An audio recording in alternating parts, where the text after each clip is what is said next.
Hi, boys and girls, it's Miss Riddle again. The book we're going to read to you is Pete the Cat Goes Camping. Have you guys, I know we've had, our vacation plans have kind of been canceled. We aren't doing the things we normally do, like vacation Bible school or church camp or scout camp, or even maybe, well, I know some of you are doing baseball practices, but some things are just canceled. But I hope you're going camping. Camping's always a fun thing to do, just like Pete the Cat suggests. Our author is James Dean. And let me see. HarperCollins is our publisher. That is the company that makes a book. Our copyright date is 2018. Here's our title page. Pete the Cat Goes Camping. And my phone got moved a little bit. Pete is excited to go camping. This is his first time. Don't forget your sleeping bag, says Dad, or your hiking boots, Mom says. The campsite is deep in the woods. Mom and Dad set up the tent. Pete and Bob help collect sticks so they can make a fire later.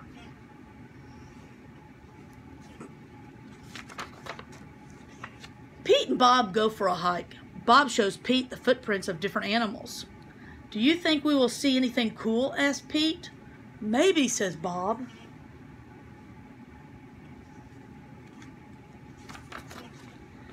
Pete and his dad go fishing. They must be very quiet and very still to catch a fish. Fishing takes a long time. They finally catch some fish.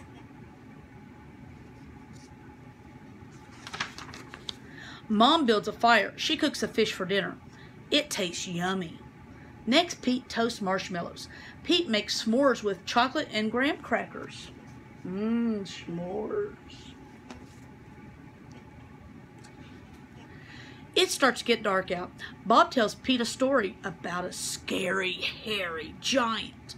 The giant lives in the woods. His name is Bigfoot. Do you think Bigfoot lives here? Asked Pete. No one has ever seen Bigfoot, says Bob.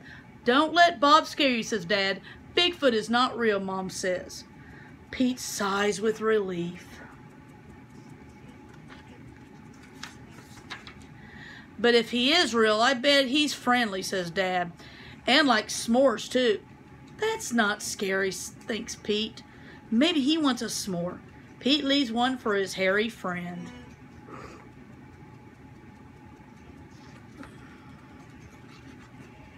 Soon it's time for bed. Lights out, boys, Dad says. Bob and Pete share a tent. Pete gets into a sleeping bag. It is cozy, but he cannot sleep. The woods seem extra dark, and all the sounds seem extra loud at night. Pete hears a weird whooshing sound. What is that? He asks Bob.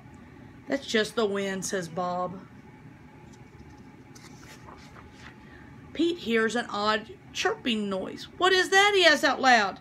It's just the crickets. Pete hears a strange hooting sound. What is that? He wonders. That's just an owl. Pete thinks of his friend Owl. Pete hears a loud snapping sound. Crack! What is that? He wonders. But Bob is already fast asleep. Pete listens carefully. Crack! Is it Bigfoot?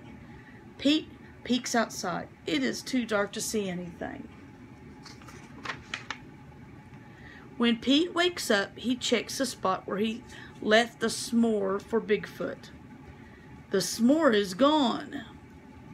And look, there's a sign that says, thanks for the treat.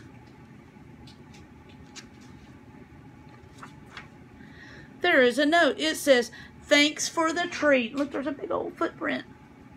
Pete shows his family. Wow, I knew Bigfoot was real, said Bob.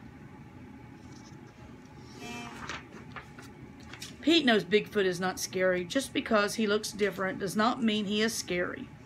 He even likes s'mores too. And remember, boys and girls, just because somebody doesn't look like you doesn't mean they're scary or mean. They probably like s'mores too.